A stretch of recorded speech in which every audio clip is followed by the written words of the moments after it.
Okay, so yesterday we talked about monohybrid crosses. Today I'm going to teach you dihybrid crosses. Now dihybrid crosses you probably haven't done before, so make sure you pay attention so you're not completely lost when we get to your genetic problems, which we are starting today. So again, there are 3 sets of genetic problems, getting progressively harder with each set, and they are quite complicated. So with dihybrid crosses, we are looking at 2. So di for 2. We're looking at 2 traits at the same time. Monohybrid crosses were just 1 set. Dihybrid crosses, we're looking at 2 traits, such as tall purple plants. So in this case, we're looking at both the color of it and whether it is tall or short. So it does get more complicated when we're looking at 2 traits at the same time. The cross and the Punnett square both get more complex. I don't know. Whatever you say.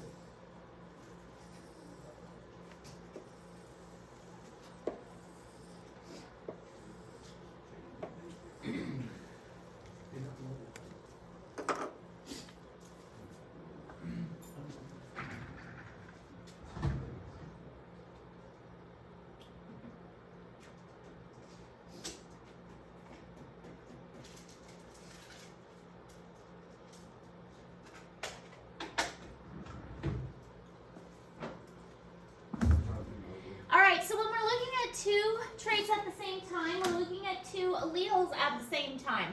So with the parent generation, remember just like we talked about yesterday with the monohybrid cross, we start with true breeding.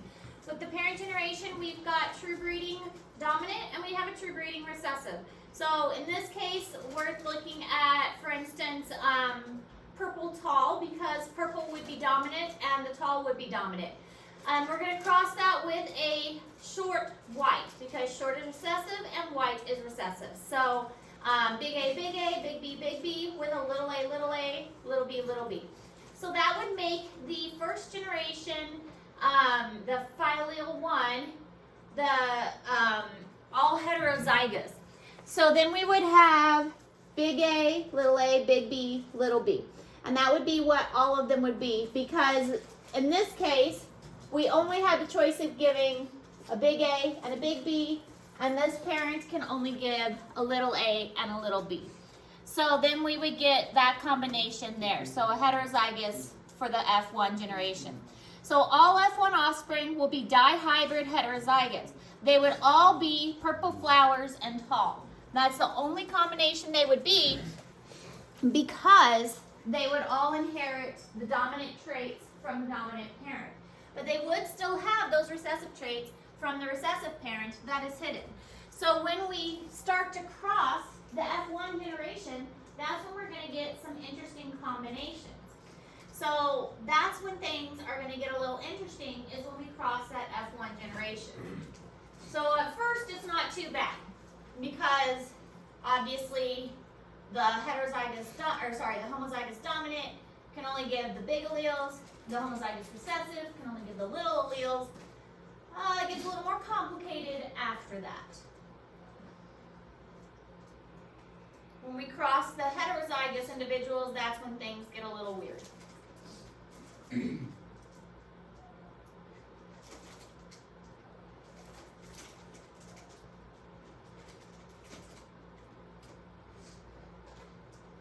you guys ever do a Punnett square that big before? Okay. I didn't think you did. Just like 2 by 2 or whatever. Yeah. I didn't think you did.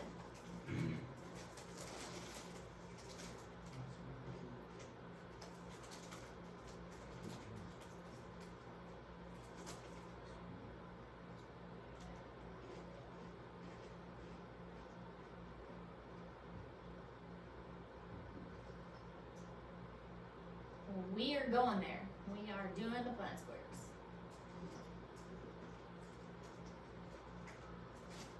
Okay. Well, apparently, I do Punnett square on the board, so we'll just use that one because that's a little easier anyway. I included the Punnett square in the notes. So we'll just use that one.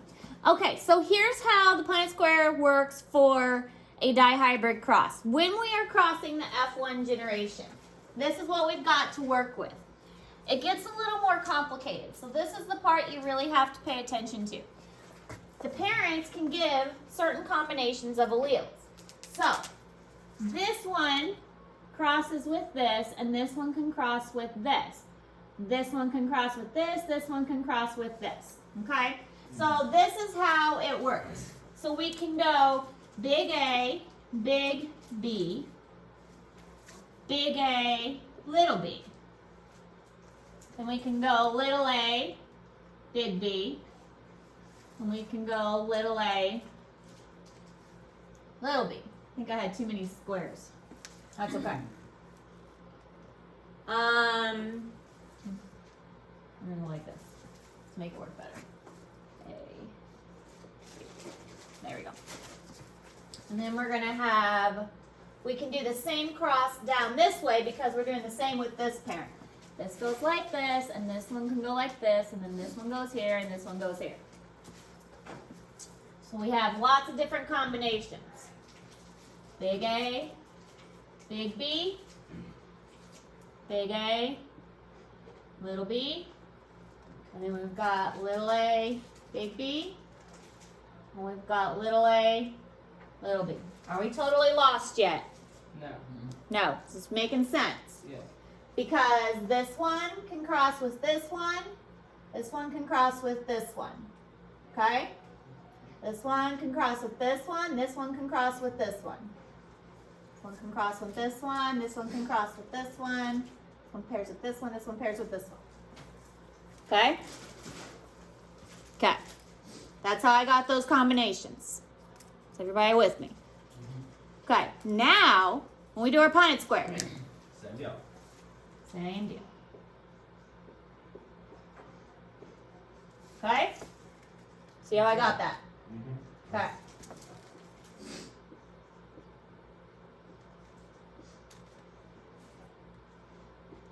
I'm probably not going to do the whole thing. There we go. But we all see how I'm getting those, right? Yep. Yeah. Okay. I'm not going to do the whole Punnett square. But it makes sense. Yes? Yeah. Yes. Okay. Usually what people get confused is this part right here. But once you plug this into here, then pulling it down isn't quite as bad. But this is what a parent can give. A parent can give a combination. It can give the A and the B, or this A and B, and this A and B. And then you plug it in. Big A, this B, this B. So this one would be big A, little a, big B, big B. So, if we look at this, what would the phenotype be? Would this be purple? Or would this be white? It'd be purple, okay? Would it be tall or would it be short? Purple tall. Good. Purple tall. What about this one? Purple tall. What about this one? Purple short. Okay, good. So now you can start to see what the phenotypes would look like. And the way you can figure this out is if we go back, we can write down that A equals, what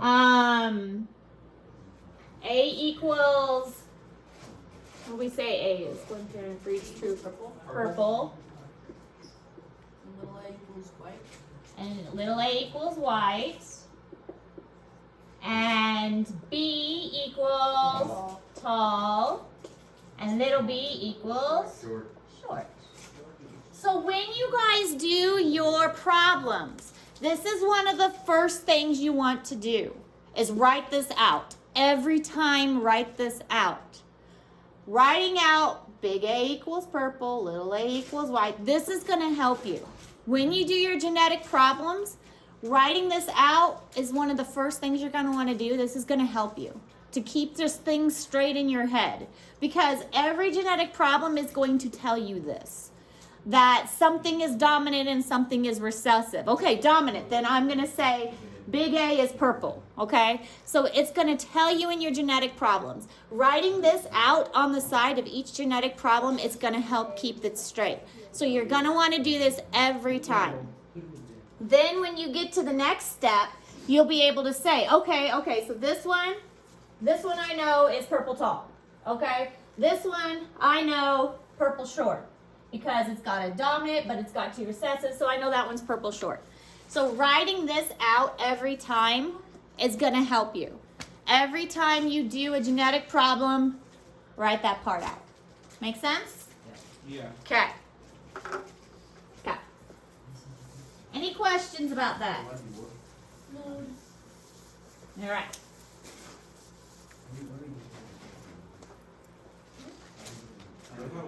Yeah, don't ask crazy. So here's how it works.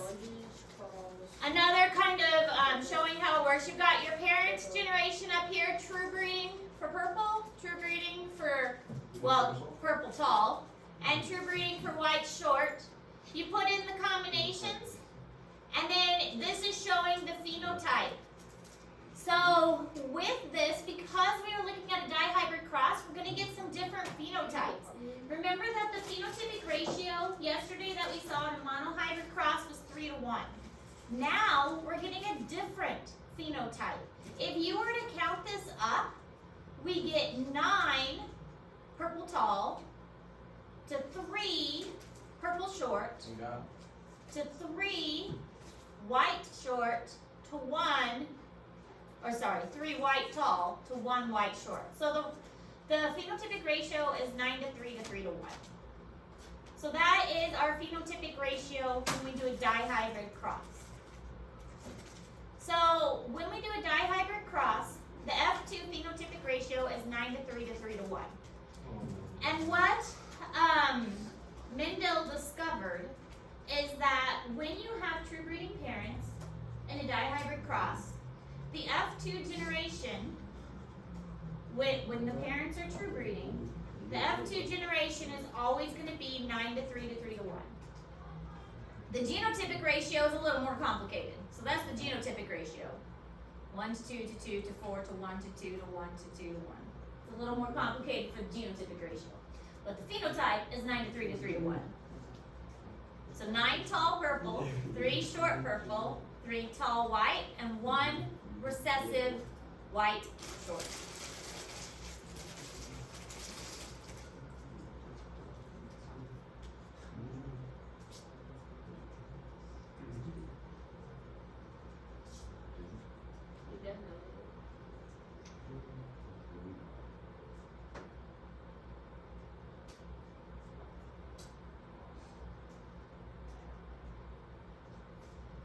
I don't really understand the genotype, like how you get all of that. We'll go back in just a moment. Wait, what do you need? No, it's good that you ask questions. I like questions.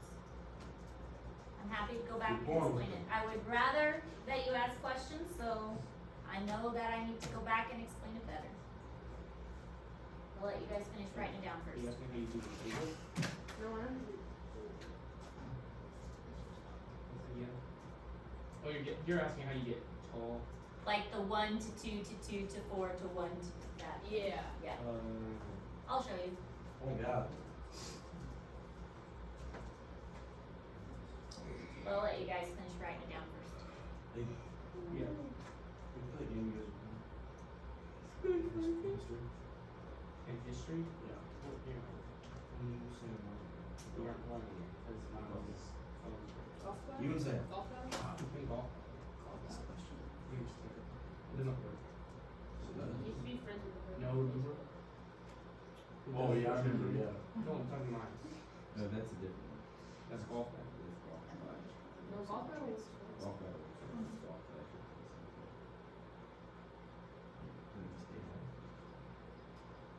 Hmm? So it's golf clap. Yeah, like, if you play like by yourself. I saw Jaden standing in line. He's just. I get you. What are you doing, man? He's like, I'm just standing waiting for the line. I was like, dude, you're like, he's staring into the abyss. Yeah, he's on all of history. Is like, I was like, Gideon, what's the deal? He's like, I'm just walking around places on Google Maps that I've been to before. He's gotta be there. All right, so how you get the genotype, if we go back to here, the genotype is these numbers. So there is one AABB, so there's one of these. So that's 1 to 2, so here's 2. So 1 to 2, so there's 2 of those, to 1 of these. Does that make sense now? You count up how many of these. Well, actually, there's like 2 of these. Yeah, there's 2 of those. So you would add up, and then there's what? 2, 4 of these. So 4 of these. So here's your 4. And then 1 of these, to 2 of these, to 1 of these. Do you see where I'm getting these numbers? Yeah? So that's the genotype, is these. So this is 1. This is 1 of 4. This is a 4. This is a 4. This is a 4. This is a 4. This Does is it matter how they're like 2. put into it? Like the order? Not Yeah. really. Yeah, not really. The order of it doesn't really matter. So we can It just matters that, like, these are the same. Okay. Yeah. This is the same as this one. So for this genotype, it would be like 1 to 4 to 2 to 1. Well, it was much longer than that. Where did my clicker go? It was that. Does that make sense? And we got that because it was 1 to 4, because these are all the same. 2, 2. So 1 to 2 to 2 to 4 to 2 to 1. Yeah. 1 to 2 to 2 to 4 to 1 to 2 to 1 to 2. Yeah. Does that kind of make sense? Yeah. You would basically I went too far. No, go back. You basically write out, okay, there is a B, B. How many of these are there? Okay, there's 1 of these. There's an A, B, B. How many of those are there? There is 2. 2 of those. How many A, B, B's are there? I don't, 2 of them? There's 2 of them? Wait. Probably. Yeah, I don't remember all those. Yeah, that's what you would do. And you go back to that chart and find out how many of these are there, and then you'd write that out. Does that make sense now? Yeah, and the order doesn't matter. Order doesn't matter. Yeah. Does that help? Yes. Okay, because that's what you'd basically do. I know there is A, B, B. I know there's 1 of those. Yeah? Okay. So that's what you would do to find out the genotype. But as far as color, the phenotype, there's 9 purple tall, 3 purple short, 3 white tall, and 1 white short. And that's not going to change. 9 to 3 to 3 to 1 is standard. So, just like 3 to 1 was the phenotype of the monohybrid. no, you don't. Good? Yeah. Good? But yeah, this one's more complicated. Why do you use this? Or do you need to use that? He said he's gonna ask for Okay. We're good with that. Everybody's clear on that one? bring myself to ask for I almost thought this was my clicker. It's not the clicker. Even if I was getting no play, no, I couldn't. I'd still rather sit like that, I think. At least traces plus minus is 3. A dihybrid cross is a cross between 2 parents that breed true for different versions of 2 traits. Okay, there's In that this true breeding example, again. flower color is governed by gene A, and plant height is governed by gene B. The alleles that specify pink flowers and a tall height are dominant over those that specify white flowers and shorter height. In each plant, meiosis will produce gametes of a single genotype. When these gametes combine, They produce plants that are heterozygous at both loci, and thus are purple-flowered and tall. During meiosis, alleles for genes A and B are assorted into gametes independently. 4 kinds of gametes are formed. We can create a Punnett square to show what happens when the gametes combine. On average, 9 out of 16 F2 plants will be purple-flowered and tall. 3 out of 16 will be purple-flowered and dwarfed. Another 3 out of 16 will be white-flowered and tall. 1 out of 16 will be white-flowered and dwarfed. Today we know that this 9:3 to 3:1 ratio in the F2 offspring is evidence of the independent assortment of genes on different non-homologous chromosomes.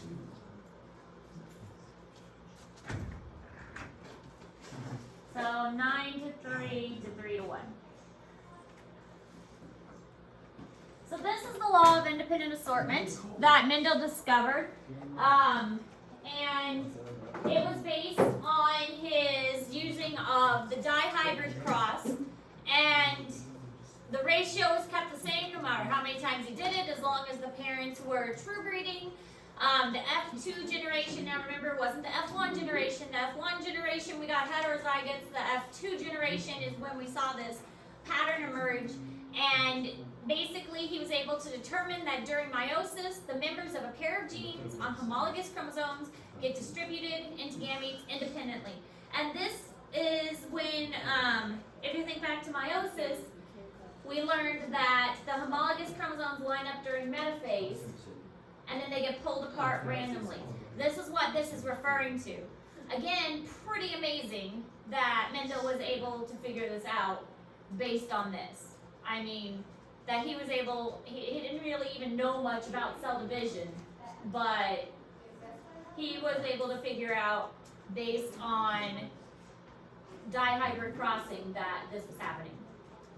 And again, it's a law. It was proven by math. So, pretty sure that this is actually taking place.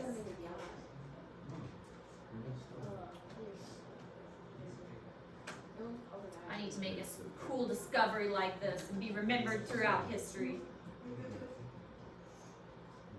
Why would you make that?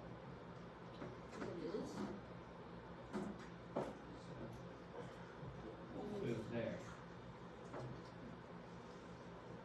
Oh, we're just writing down the red stuff. It can't all be red. I only wrote down the red stuff, bud. If you want to write down everything, that's up to you. You just have to write facts. Facts. Some people can write that fast.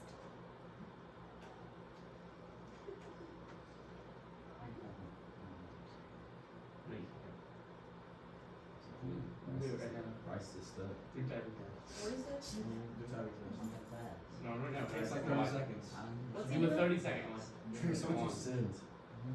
I can type 75 to 80 words per minute. I can type like 65. I think mine is, around 4. Wow, is that? Like it is. All right. I like this Mendel and his keys one. I think this is a cute animation.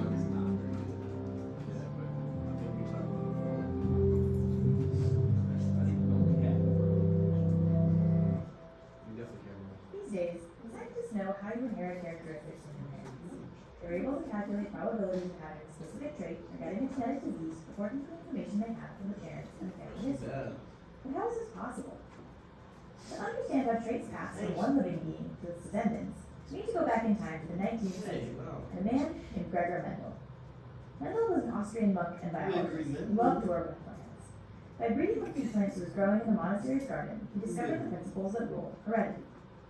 In one of the most classic examples, Mendel combined a purebred yellow-seeded plant with a purebred green-seeded plant, and he got all the yellow seeds.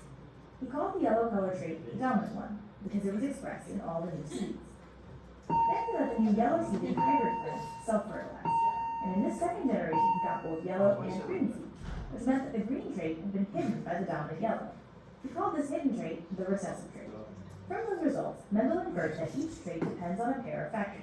One of If you are in second month and you're attending first chapter Friday, please go ahead and grab your lunch and head to the bakery lab. different variations of genes.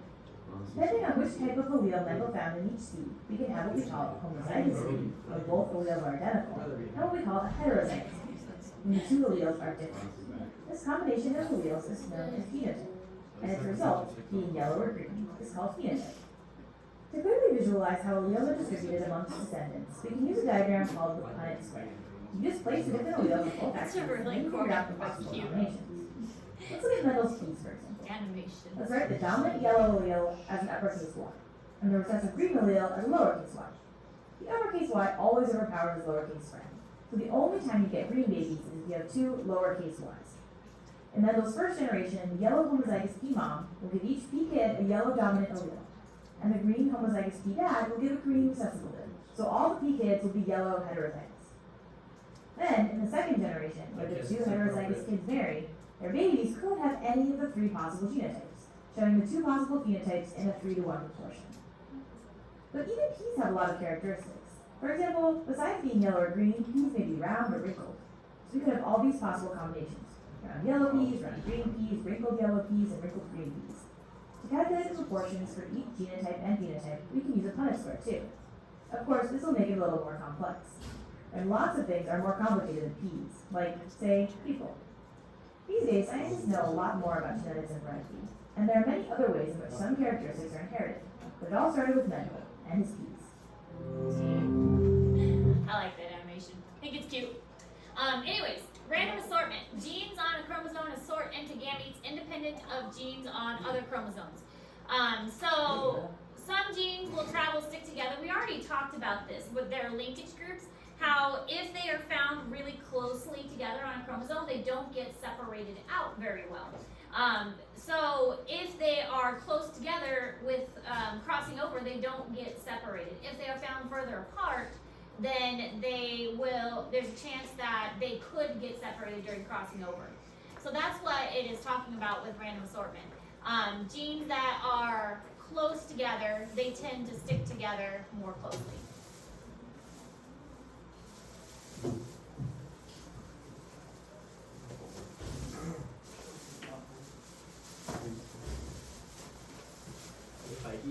Hey,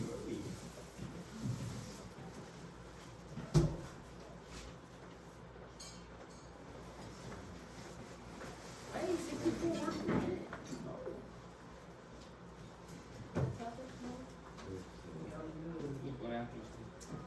Also, if they are on one chromosome, it doesn't matter like what another chromosome does.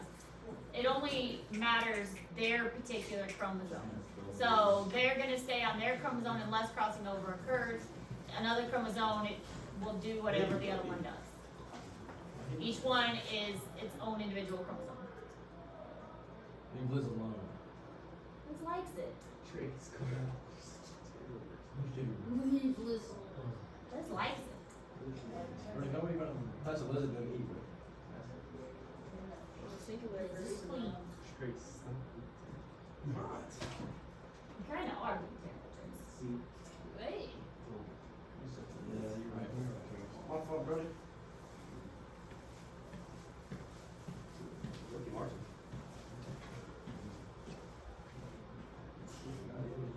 Alright, so these linkage groups, we mentioned it before, all genes on a chromosome are part of a group, they travel together, and genes very close together on a chromosome are linked together. So they don't cross over, they stay together because there's not really a gap between them where crossing over can break them apart. So as long as they are really closely linked together, there will not be a crossing over gap that can separate them. If they are farther apart, there's more likely that crossing over can take place between them.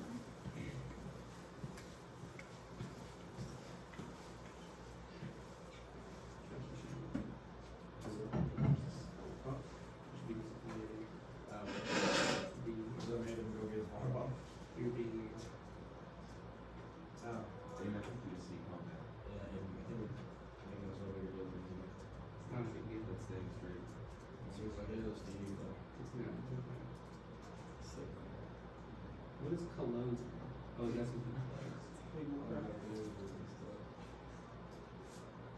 they can't break. No, you can't make stone. That's actually probably nice. Are you making it? So here's an example of how a linkage would work. These two are very close together, so they would be linked together. These two are not linked because they are, first of all, not even on the same chromosome, and secondly, they are very far apart. So as long as they're on the same chromosome very closely together, they would be considered linked together. These are not linked as well because they are separated very far, so it'd be very easy for them to be cut up a little bit for crossing over and crossing over to take place in between. It'd be very hard for crossing over to take place here because there's such a little gap in between there. So on this chromosome here, crossing over is likely to take place here, but not in between these because they are so closely packed together. This shows how they could line up independent of each other, and it doesn't matter like which side they line up on, that would be independent assortment randomly. Alright, so that's all we're covering today. You are getting your first set of problems today to get started on, and you'll probably get your second set of questions next week. With your questions, you need to do them on paper and show me your work, just like in math class. You have to do your Punnett squares and do them on paper. So I have printed out your assignments for you to do on paper.